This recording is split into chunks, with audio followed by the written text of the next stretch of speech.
Du coup, je sais pas comment je vais faire. Franchement, je sais pas. C'est compliqué, tout est compliqué. C'est vivement que ça se finisse parce que là, j'en ai marre.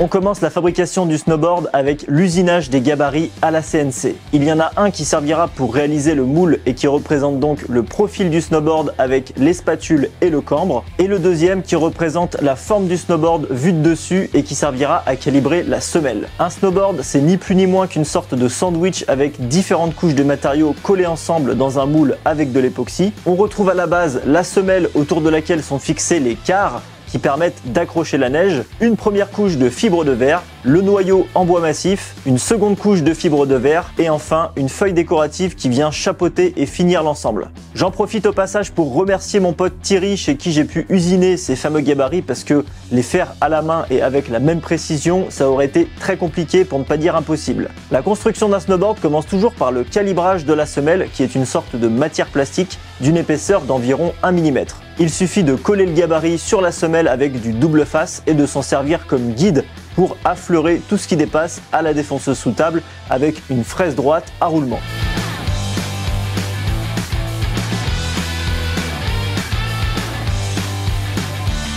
On procède ensuite à la mise en forme et à la pose des quarts qui sont en acier sur tout le pourtour de la semelle en les maintenant avec des petites pinces et ensuite il n'y a plus qu'à les coller.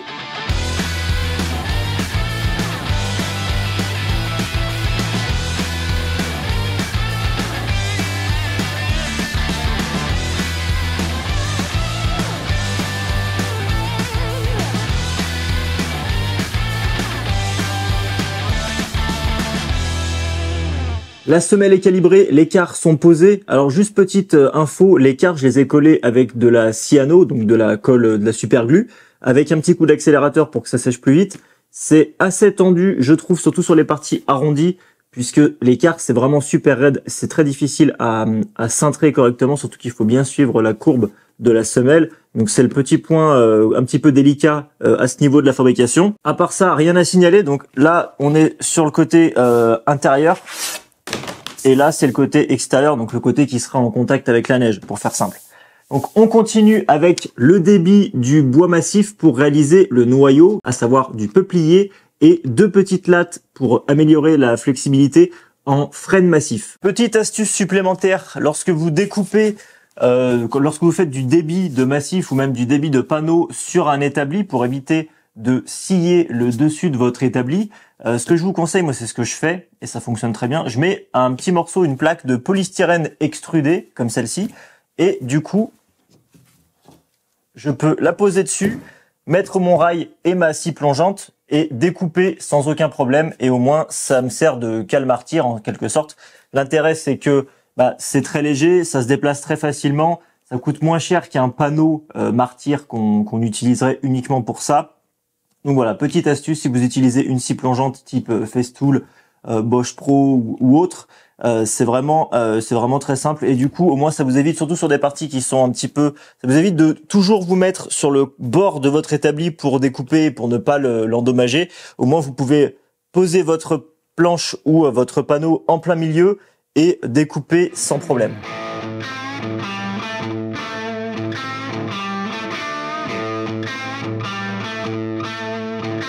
Le peuplier est le bois le plus utilisé dans la fabrication des snowboards car il est très léger, il offre une excellente élasticité et une bonne souplesse. Le fait d'ajouter 2 bandes en frêne permettra au snowboard d'avoir un peu plus de réactivité, un peu plus de pop comme on dit, au niveau de sa flexion. Je débite donc des bandes relativement étroites pour garantir une bonne stabilité du noyau en réduisant au maximum les tensions internes et par conséquent les déformations futures du bois. Le noyau est au final un assemblage de plusieurs lattes collées entre elles et dans mon cas j'ai décidé de faire des lattes de 24 mm de large.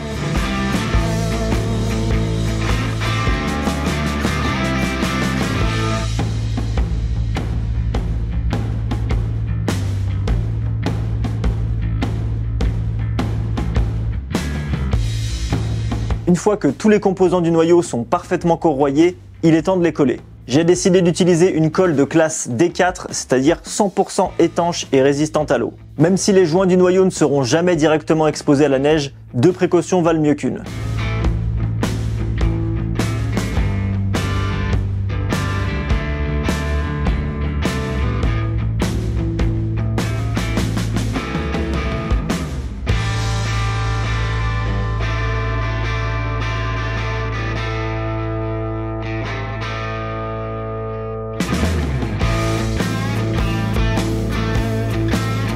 Pendant que la colle sèche tranquillement, j'enchaîne avec la fabrication du moule. J'ai choisi de le faire en panneau aggloméré de 22 mm d'épaisseur. Il m'a donc fallu pas moins de 15 morceaux pour obtenir la largeur suffisante, à savoir 33 mm, étant donné qu'au plus large, le snowboard mesurera 30 cm.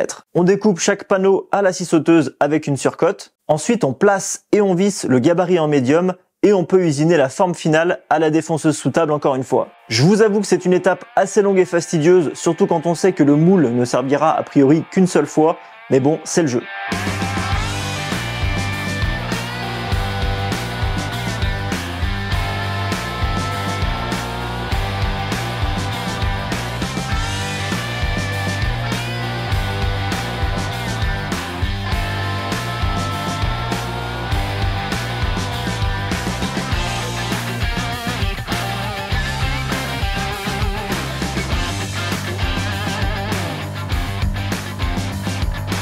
Le noyau est maintenant bien sec, je peux racler l'excédent de colle à l'aide d'une spatule avant de le dégauchir et le raboter à son épaisseur finale de 8 mm très précisément.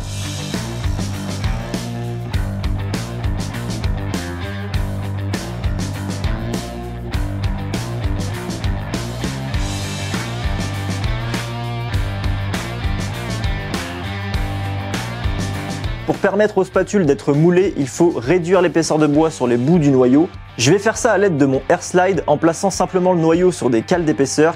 Je vais ainsi pouvoir réduire progressivement l'épaisseur des spatules en créant une pente douce.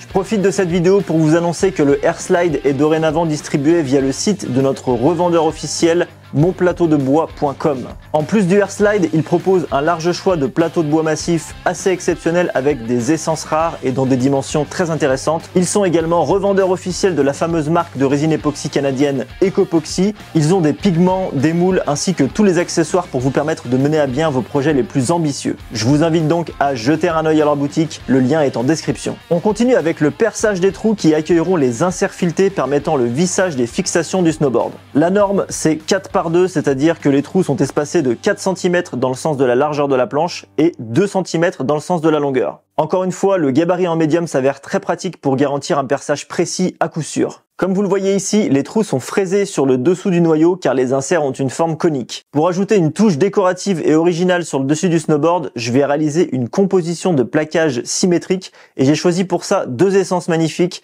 l'eucalyptus fumé et le padouk. C'est un raccord très simple, sobre et contrasté avec juste 2 bandes de padouk dans le sens de la longueur, entourées avec l'eucalyptus.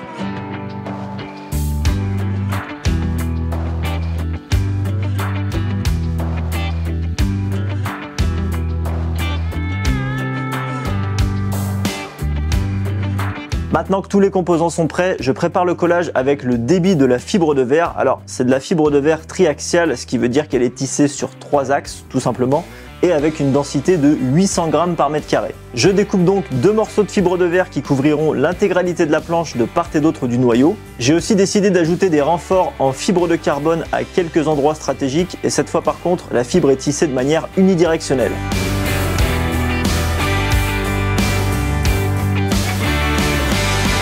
Je vais également utiliser une résine époxy spécifiquement formulée pour ce type de moulage. C'est une résine biosourcée avec un ratio de mélange de 3 pour 1, donc 3 parts de résine pour 1 part de durcisseur. Je tiens d'ailleurs à remercier la marque Sicomin pour leur participation à l'élaboration de ce projet puisqu'ils m'ont fourni gracieusement la fibre de verre, la fibre de carbone ainsi que la résine en question. On est parti pour le collage. Comme toujours, c'est une opération très stressante, mais heureusement, l'avantage de l'époxy, c'est qu'on a beaucoup plus de temps pour faire les choses correctement avant que ça commence à sécher. De manière générale, plus on est méthodique et préparé, et plus on est serein pour réussir ces collages en évitant les problèmes. Comme vous le voyez ici, j'ajoute quelques renforts en fibre de carbone sous le noyau au niveau des inserts pour renforcer cette zone qui sera l'une des plus sollicitées.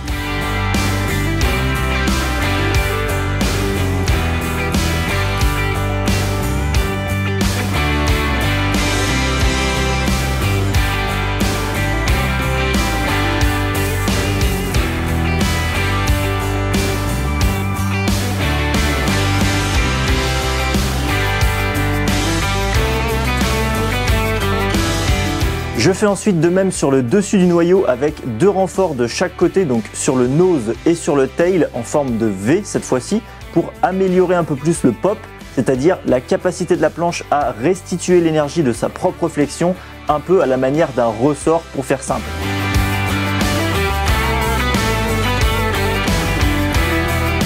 Et pour finir, j'enduis la seconde couche de fibre de verre avec la résine époxy et je recouvre l'ensemble avec la composition de plaquage décorative qu'on a fait tout à l'heure.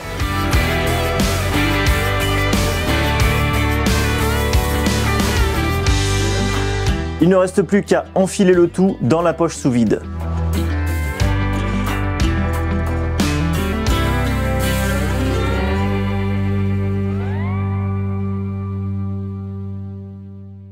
Le collage est terminé. Alors, j'ai pas pu tout vous filmer dans les moindres détails puisque je ne pouvais pas à la fois gérer le collage qui était suffisamment stressant et les caméras, d'autant plus avec des gants pleins d'époxy. Mais pour tout vous dire, j'ai dû m'y reprendre à 2 fois puisque le sandwich, comme vous avez vu, il y a plusieurs composants, la fibre de verre, les composants plus la résine époxy, ça a tendance à glisser très facilement. Déjà, pour mettre tout ça dans la poche, il faut être 2, un qui tient la poche et un qui met le sandwich à l'intérieur. Et du coup, ça a tendance évidemment à glisser assez facilement. Donc, la première fois, j'avais un problème déjà au niveau du centrage. J'étais plus haut de ce côté-là que de ce côté-là, ce qui veut dire que j'avais une spatule beaucoup trop haute d'un côté. J'ai quand même voulu faire un test au niveau de mise sous pression et je me suis rendu compte que j'avais à peu près 5 ou 6 mm de semelle qui dépassait d'un côté, donc ça allait pas du tout. J'ai tout arrêté. J'ai rouvert la poche, j'ai essayé de faire glisser un petit peu tout ça pour tout remettre d'aplomb. Et là, c'est beaucoup mieux. Donc là, au niveau déjà des spatules, elles sont parfaitement symétriques des deux côtés au niveau de la hauteur. C'est bien centré sur le moule. Ça a l'air d'être centré au niveau des composants entre eux quand je touche sur les côtés. Malheureusement, ça, c'est des choses que je peux pas maintenant dire si le collage est réussi ou non. Faudra attendre le moment du démoulage pour constater si c'est un échec ou si c'est une réussite. Donc maintenant, je vais attendre 24 heures que la résine soit sèche et il y aura une phase de post-cuisson d'environ 6 heures à 40 degrés. Donc malheureusement, évidemment, j'ai pas de système de chauffage sur mon moule. Je vais donc mettre un chauffage soufflant pendant 6 heures pour faire une sorte de post-cuisson artisanale. Hein. On fait avec ce qu'on a. On se retrouve donc tout de suite pour le démoulage. La résine est polymérisée et je peux démouler le snowboard en priant pour que tout soit bien en place. Ça a l'air plutôt correct. Je peux donc attaquer les finitions en découpant l'excédent de fibre de verre à la scie sauteuse, puis en ponçant les champs soigneusement pour affleurer le tout par rapport au quart. La fibre de verre, c'est vraiment une saloperie. C'est comme des milliers de minuscules aiguilles qui viennent se planter dans les mains. Résultat, on a l'impression d'avoir plein d'échardes, sauf qu'on ne peut juste pas les enlever vu qu'on ne les voit pas. Je vous conseille donc vivement de porter des gants à cette étape ainsi qu'un masque à cartouche filtrante car c'est un véritable enfer.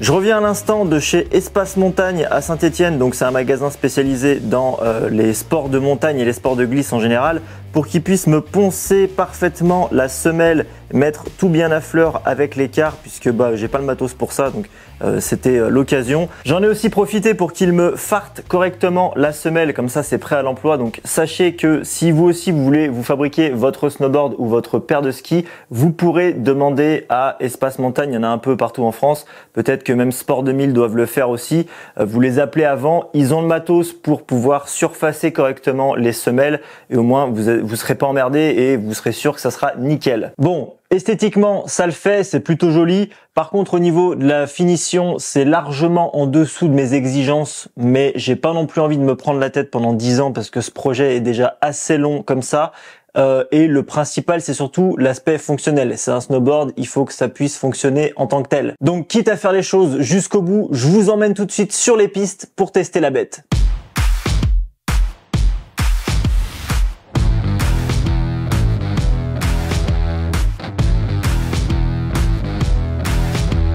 On se retrouve sur les pistes. Alors j'espère que le son sera bon puisque là je suis obligé de filmer avec l'iPhone. Mais voilà, on est à la petite station de Chalmazel, donc petite station dans le département de la Loire. L'intérêt c'est que c'est pas très loin de chez moi. Altitude en bas des pistes, on est à 1100 mètres et puis ça monte jusqu'à 1650 tout de même. Donc on est parti pour le test.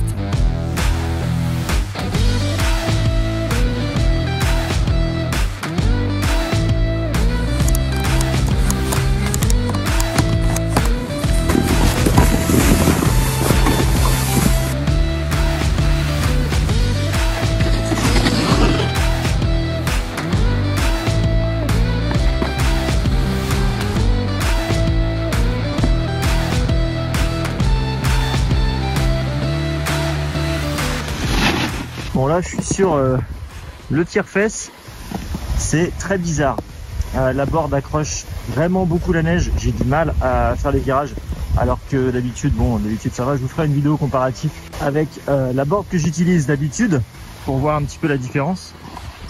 Mais en fait elle est extrêmement rigide et je trouve très difficile à orienter. Pour les virages, pour les amorces de virage surtout, c'est vraiment très compliqué. Après, au niveau du flex, elle est vraiment très rigide, beaucoup plus que la planche que j'utilise d'habitude. Donc c'est peut-être pour ça aussi, parce que j'ai pas beaucoup de comparatifs à part ça.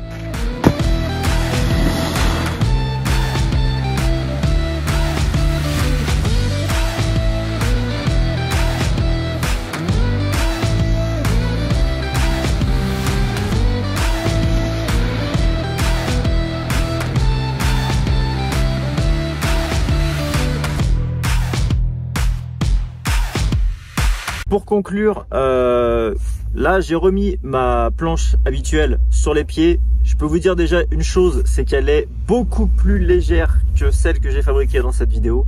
Donc ça c'est un premier point. Elle est beaucoup plus souple également, beaucoup plus facile à manier pour engager les virages ou autres. Donc je pense que c'est assez perfectible au niveau de la conception de la planche à la base.